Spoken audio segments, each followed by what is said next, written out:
안녕하세요. 고전 책방지기 북나리입니다. 오늘은 구독자 문수영님이 신청해주신 동화의 고전 비밀의 화원을 소개해드리려 하는데요. 이 책은 단순히 아이들뿐 아니라 상처와 트라우마를 간직한 성인들에게도 우리의 상처가 어떻게 치유될 수 있는지를 보여주는 작품입니다.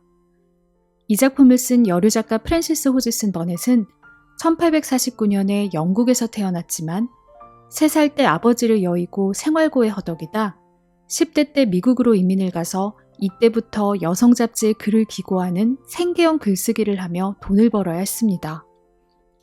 그녀는 결혼 후 20대 초반에 소공자라는 작품을 발표하며 빅토리아 시대 최고의 여성 동화 작가로 인기를 얻었지만 이후 첫째 아들의 죽음과 2번의 결혼 실패 등 삶의 풍파를 겪어야 했습니다. 그리고 50대 초반에 자신의 외롭고 힘겨웠던 어린 시절과 그녀에게 삶이 위안이 되어준 가드닝을 소재로 한 이 비밀의 화원을 발표하게 되죠. 이 작품에는 부모들의 무관심 속에서 자신만의 상처에 갇혀 사는 두 아이가 등장하는데요. 메리는 자신을 방치하다시피 한 부모가 죽은 후 얼굴도 모르는 고모부 집에 맡겨진 외로운 아이이고, 콜린 역시 사랑하는 아내를 잃은 후 세상을 등진 아버지의 무관심과 자신이 곧 병들어 죽을지도 모른다는 두려움 속에 갇혀 수년간 침대 밖으로 빠져나오지 못하는 외로운 아이입니다. 세상의 무관심 속에 버려져 있던 두 아이들은 오랜 세월 버려져 있던 정원에 꽃과 식물을 심어나가고 자신들의 눈앞에서 마법처럼 되살아나는 정원을 보며 내면의 상처와 두려움을 벗어던지는 자신들만의 진짜 마법을 읽어낸다는 줄거리입니다. 비밀의 화원은 우리의 내면 속 상처를 꽁꽁 가둬둔 공간이자 지나간 과거에만 멈춰있는 공간을 상징하는데요.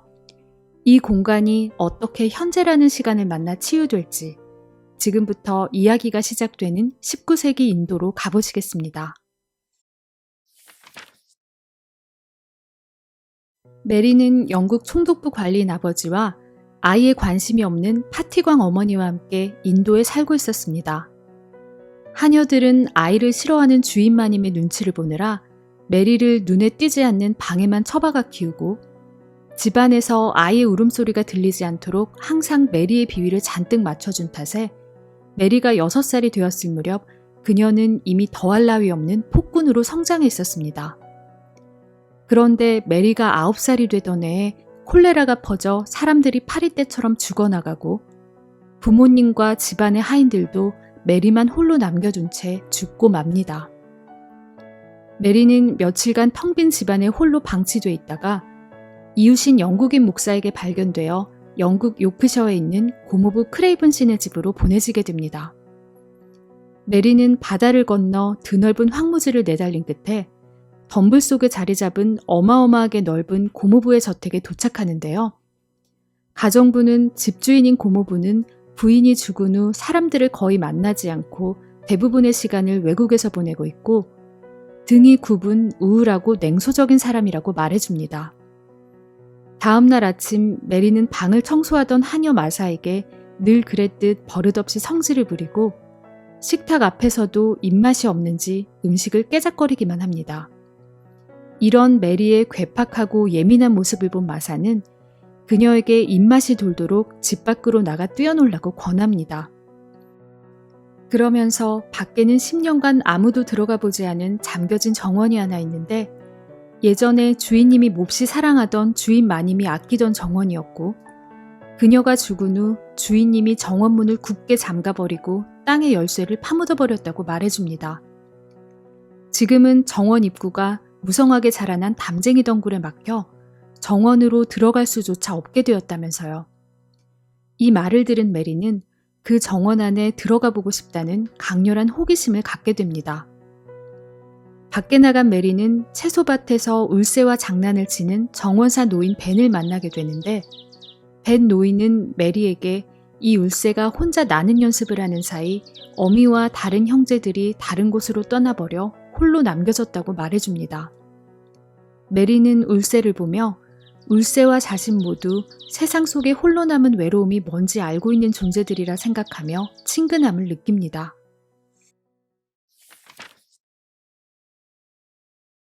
어느새 겨울이 지나고 사방에서 향긋하고 축축한 봄 냄새가 풍겨옵니다.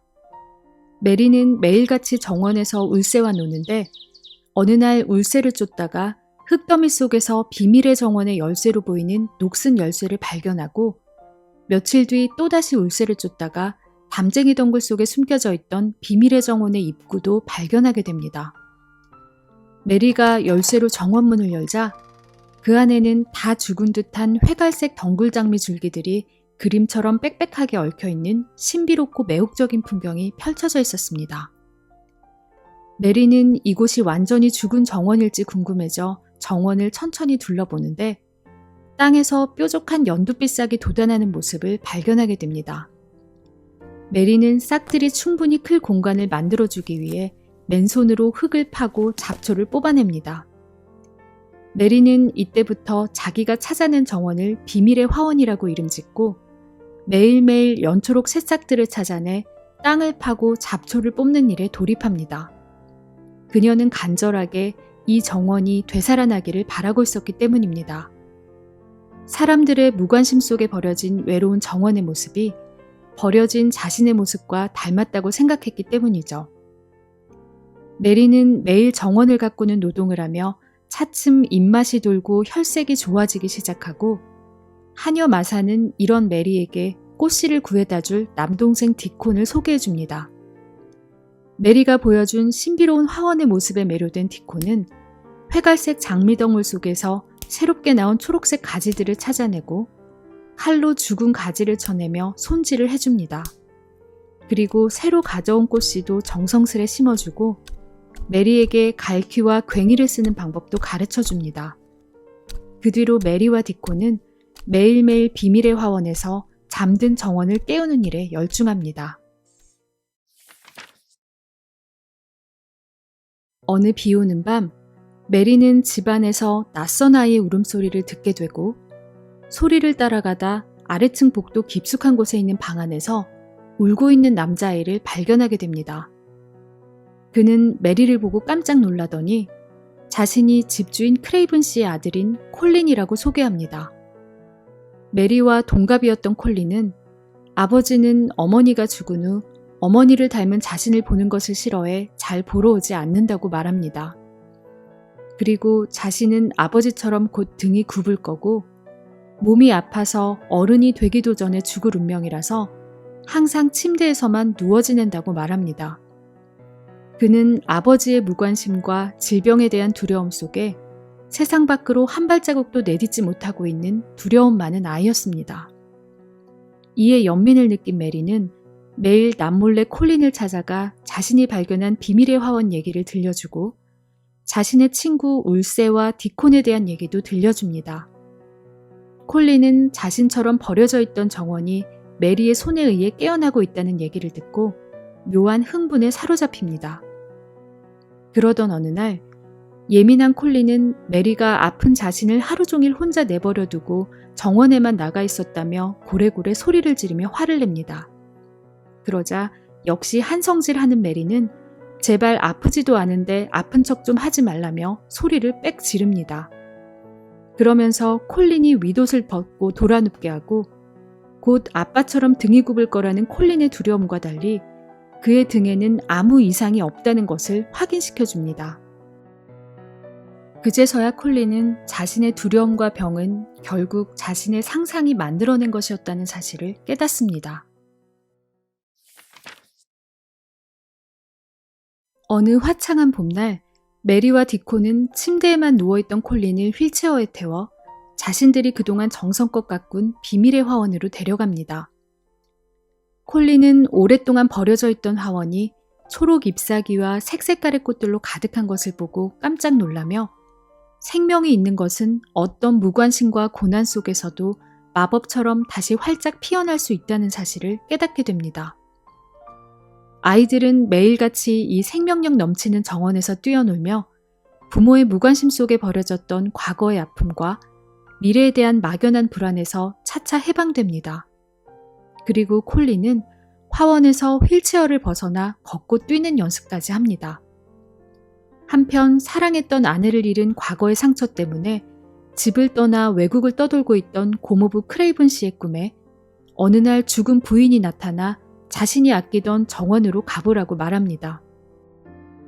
이에 즉시 영국의 집으로 돌아온 크레이븐 씨는 부인이 죽은 후 오랫동안 잠궈뒀던 정원을 찾습니다.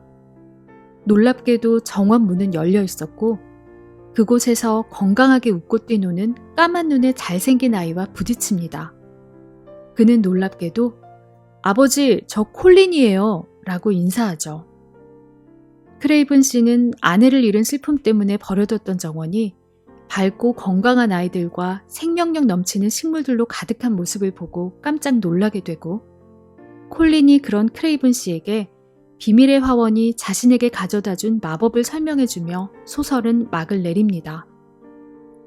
이제 크레이븐 씨는 사랑했던 아내를 잃은 과거의 슬픔에서 그리고 콜린은 언제 아플지 모른다는 미래에 대한 막연한 불안에서 벗어나 현재로 충만한 삶을 살게 될 수 있겠죠.